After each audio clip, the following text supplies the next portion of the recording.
Du Fils et du Saint-Esprit. Amen. La paix de Jésus soit dans votre maison, sa paix et sa joie. Bonne fête à Saint-Michel-Archange, bonne fête à tous les archanges, Saint-Gabriel, Saint-Raphaël. Alors la lecture du jour ne fait pas mention de la question de l'archange, pourtant il nous arrive dont il est question dans l'Apocalypse. Il nous arrive régulièrement pendant l'année d'avoir des lectures du jour où il est question de l'Apocalypse. Donc nous allons écouter l'Apocalypse chapitre 12, versets 7, 8 et 9 pour remercier Jésus d'avoir envoyé Saint Michel Archange pour être protecteur des catholiques et particulièrement comme saint patron de la France. On en a plus que besoin. Merci Saint Michel Archange de nous défendre dans ce combat contre les forces des ténèbres. Donc Apocalypse chapitre 12 versets 7, 8, 9. Il y eut alors dans le ciel une guerre. Michel et ses anges ont combattu le dragon, et le dragon a combattu, aidé par ses anges. Mais il n'a pas été le plus fort, et ils ont perdu leur place dans le ciel.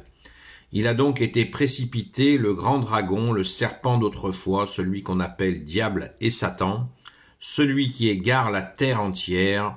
On l'a précipité sur la terre, et ses anges ont été précipités avec lui. Merci Jésus, alléluia. Donc c'est un ange déchu, et il n'est pas seul, il y a d'autres anges déchus qui ont été expulsés du ciel. C'était un ange qui est donc l'ange principal, le Satan. Cet ange déchu était en fait très près de Dieu, et il a péché par orgueil. Il s'est pris pour Dieu. D'ailleurs, le cri de Saint Michel Archange, Michael, ça veut dire qui se prend pour Dieu, qui est comme Dieu exactement. Michael veut dire qui est comme Dieu, et Michael, c'est le cri quand Saint Michel Archange transperce le démon et l'expulse du ciel, Michael. Ça donne en français Michel, l'archange Saint Michel que nous prions systématiquement après le Notre Père. Saint Michel Archange, défends-nous dans le combat, sois notre secours contre la malice et les embûches du démon. Que Dieu lui fasse sentir son empire, nous t'en supplions. Et toi, prince de la milice céleste, précipite en enfer par la force divine Satan et les autres esprits mauvais qui rôdent dans le monde pour la perte des âmes. Amen. Donc nous prions, et avant les Je vous salue Marie, entre le Notre Père et les Je vous salue Marie, nous insérons cette prière de Léon XIII, le pape Léon XIII, à Saint Michel Archange. Merci Jésus de nous l'avoir donné via ton serviteur Léon XIII. Voilà pour cette fête, j'espère qu'il en sera question aux saintes messes auxquelles vous allez assister. Voilà donc pour les archanges. Nous allons quand même écouter l'évangile du jour. Merci Saint Michel Archange. Et nous retrouverons notre chère sainte patronne, Sainte Marie-Madeleine. Donc nous lisons le Saint Évangile selon Saint Matthieu. Alors, Saint Matthieu.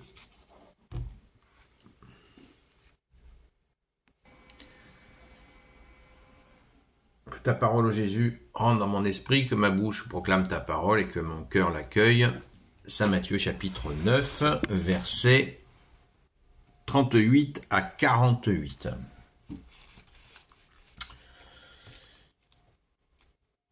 Alors, priez donc le Seigneur de la moisson pour qu'il envoie des ouvriers à la moisson.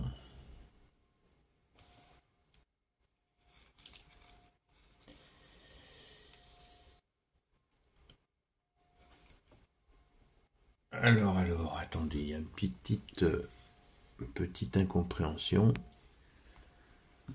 En fait, désolé, c'est pas Saint Matthieu chapitre 9, c'est Saint Marc chapitre 9, versets 38 à 48.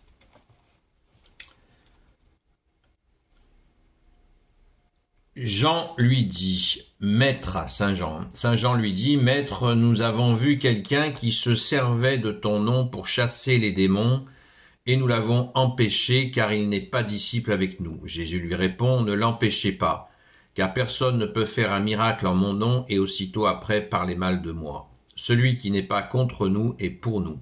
Celui qui vous donne un verre d'eau parce que vous êtes disciple du Christ, je vous dis qu'il ne perdra pas sa récompense. Si on poursuit au verset 45,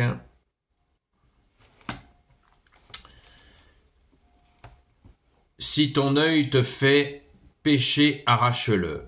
Alors déjà, avant de commencer le verset 42, on va aborder les versets précédents parce que vous voyez là, on est à la fin d'un paragraphe, pas d'un chapitre, hein, et on va en commencer un autre. Donc, pour qu'il y ait le moins de confusion possible, on va essayer de décortiquer la question de celui qui fait des miracles, des miracles bien sûr par Jésus, hein, qui connaît Jésus, qui nomme Jésus, mais qui n'est pas avec les apôtres. C'est clairement mentionné. Et Jésus ne dit ne pas l'empêcher. Les apôtres ont eu le réflexe de l'empêcher, et pourtant Jésus ne le veut pas. En précisant, personne ne peut faire des miracles. Car personne ne peut faire un miracle en mon nom, et aussitôt après parler mal de moi. Donc, est-ce qu'il suffit pour ça de s'auto-proclamer oh, je fais des miracles, je guéris au nom de Jésus? Là, il est bien question, nous avons vu quelqu'un qui se servait de ton nom pour chasser les démons. Voilà, il se servait de son nom. Donc c'est quelqu'un qui chassait les démons authentiquement. Mais en vérité, hein, certainement. Donc si Jésus dit ça, c'est qu'il connaît cette personne. D'une manière surnaturelle, évidemment, mais Jésus connaît cette personne. Donc, faisons attention, restons toujours vigilants, parce que beaucoup de gens disent au nom de Jésus je te guéris, au nom de Jésus je chasse le démon chez toi, etc. Et ça c'est de l'autoproclamation, c'est très souvent du cinéma. Donc soyons extrêmement vigilants à cela. Le cas qui est cité là, les apôtres l'ont vu faire. Et le résultat était là. Et c'est pour ça que Jésus confirme. Jésus connaît cette personne et ça fait aucun doute que c'est Jésus qui lui a donné ce charisme. C'est pour ça que Jésus se contredit pas et dit laissez-le faire. Donc attention qu'il n'y ait pas de confusion entre ce que nous lisons là, qui est la vérité, et des personnes qui s'autoproclament sans l'accord de Jésus. Moi je chasse les démons au nom de Jésus. Non. Il faut que tu aies la permission de Jésus pour le faire. Parce que si tu n'as pas ce charisme qui vient de Jésus lui-même et qui t'accorde cette grâce, et le travail qui va avec, parce que quelqu'un qui expulse des démons, il a un travail à faire avec Jésus qui va lui prendre des mois, des années. Ça va pas se faire comme ça en un claquement de doigts. Jésus, on l'a vu, il a préparé ses apôtres pendant 3 ans, ses disciples aussi, et il ne donne pas ses grâces comme ça, comme on distribue des petits pains. Ça marche pas comme ça. Donc, soyons vigilants à la lecture de cette parole, de ne pas tomber dans l'autoproclamite aiguë. Je m'autoproclame. Voilà. Au nom de Jésus, je te guéris. Au nom de Jésus, je chasse les démons. Non, ça se passe pas comme ça. Merci Jésus, alléluia. Donc, on va continuer la lecture telle qu'elle nous est proposée. Alors, on passe au verset 45. C'est pas de ma faute, c'est la lecture du jour qui est comme ça, qui saute un texte et l'autre. Et si ton pied doit te faire chuter, coupe-le, mieux vaut pour toi entrer dans la vie avec un pied qu'être rejeté avec les 2 pieds dans la géhenne. Alors, je ne sais pas pourquoi ils ont mis ça ici. On va continuer au verset 47. « Si ton œil doit te faire chuter, jette-le loin de toi. Mieux vaut pour toi entrer dans le royaume de Dieu avec un seul œil que d'en avoir deux et d'être jeté dans la géhenne, où le ver ne meurt pas et où le feu ne s'éteint pas. Car le feu fera l'office du sel. » Eh bien, cette lecture,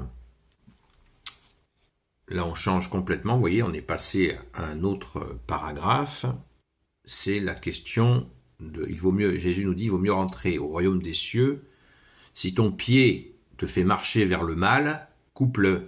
On ne va pas couper notre pied, hein, c'est une image. Mais il vaut mieux, si ton œil t'entraîne au mal, Jésus dit aussi, arrache-le, afin de ne pas le suivre. On ne va pas s'arracher l'œil, mais on va symboliquement s'enlever cet œil qui, dans un moment, nous entraîne au mal. Même chose pour le pied, même chose pour la main, nous dit Jésus. Donc Jésus nous demande de ça, de nous arracher les membres qui nous arrêtent, qui nous entraînent au mal, car il vaut mieux entrer au royaume des cieux avec un membre en moins que d'entrer entier en enfer.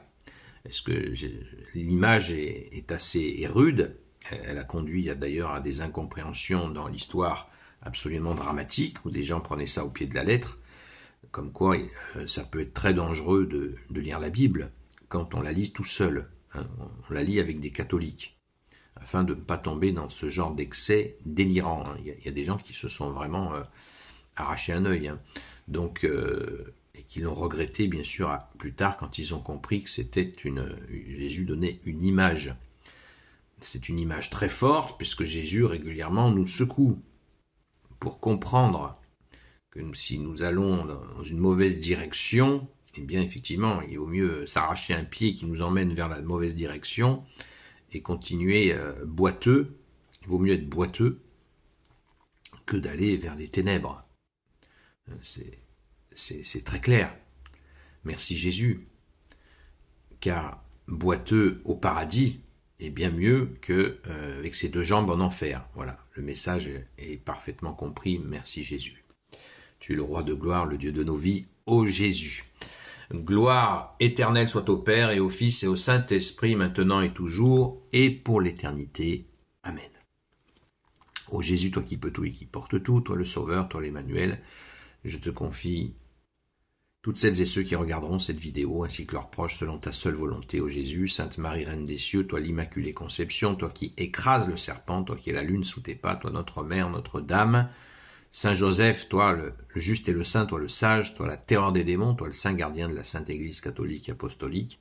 Sainte Marie-Madeleine, notre chère sainte patronne, et vous, tous les saints et saintes, amis de toi, Jésus. Saint Michel Archange, bonne fête. Saint Gabriel Archange, Saint Raphaël Archange, bonne fête aussi, bonne fête. Et vous, tous les anges qui servent Jésus, je vous confie toutes celles et ceux qui regarderont cette vidéo, ainsi que leurs proches, selon ta seule volonté, ô Jésus. La paix de Jésus soit dans votre maison. Gardez au cœur, s'il vous plaît, la fête des archanges. Hein, c'est la fête de la Saint-Michel aujourd'hui, donc bonne fête à tous les Michel. Et fêtons particulièrement donc Saint Michel Archange, notre protecteur des catholiques. Et bien sûr les deux autres archanges, Saint Gabriel et Saint Raphaël, qui ont une mission aussi toute particulière. Saint Gabriel étant la force, la puissance de Dieu, le Trinitaire, et Saint Raphaël qui est l'archange de la guérison. Donc merci Jésus, c'est toi notre seul médecin. Rendons grâce et fêtons les archanges, particulièrement Saint Michel Archange, qui est comme Dieu. Ça veut dire qui se prend pour Dieu. Alors on ne se prend pas pour Dieu, c'est sûr. Merci Jésus, c'est toi Jésus qui est Dieu, né de Dieu, lumière, né de la lumière. Sainte messe à vous, bon dimanche, à très vite.